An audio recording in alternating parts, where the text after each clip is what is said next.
Jason Drives. This week I'm driving a Class 11 racing Beetle.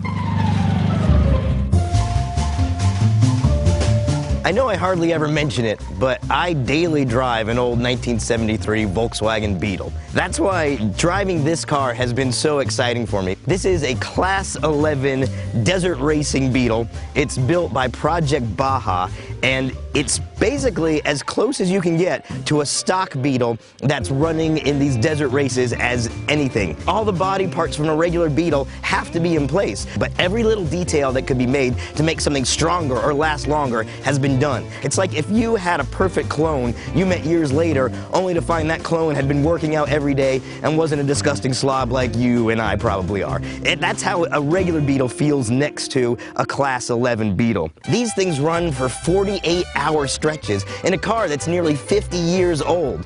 They tear it up with trophy trucks and other insane vehicles all across deserts, over rocks, over terrain that would make Mars rovers squeamish. It's the best possible underdog racer of all time, and it's astoundingly fun to drive.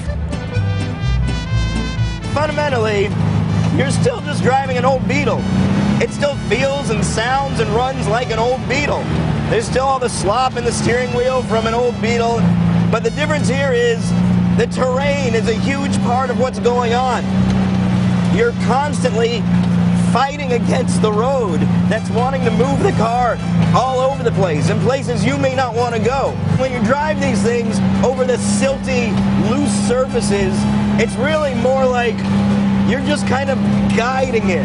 It's just going, and you're giving it whatever inputs you can. You're like suggestions, like, I'd like to veer this way. And if you're lucky, that's kind of what happens. Going up hills, the Class 11s are both more and less capable than you'd think. They have limitations because, you know, they're 50-year-old cars, but they're really good at climbing. These things go up hills like a mountain goat with a rectal infection. It just kind of grabs and scrambles and does it.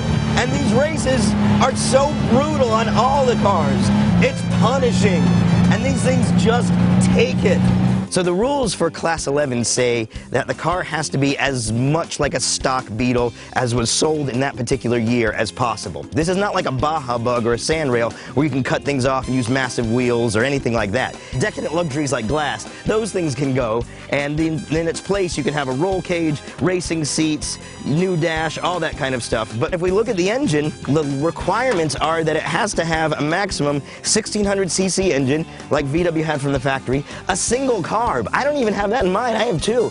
They're even limited here, single carb, and everything that can be made a little better has been made better. They of course have special air cleaners and ignition systems, better fittings. Anything that had one nut on it now gets two. Everything's strengthened, but it's still fundamentally just a Beetle engine. What other car can you get that was at the bottom end of the market and then is used in a race like this? Nobody's got a class of Mitsubishi Mirages that they're taking out for 48 hours in the desert. But somehow these nearly 50-year-old cars are out there tearing it up. It's physical, it's brutal, and it's a hell of a lot of fun. Anybody who gets a chance to drive one should. I love this thing.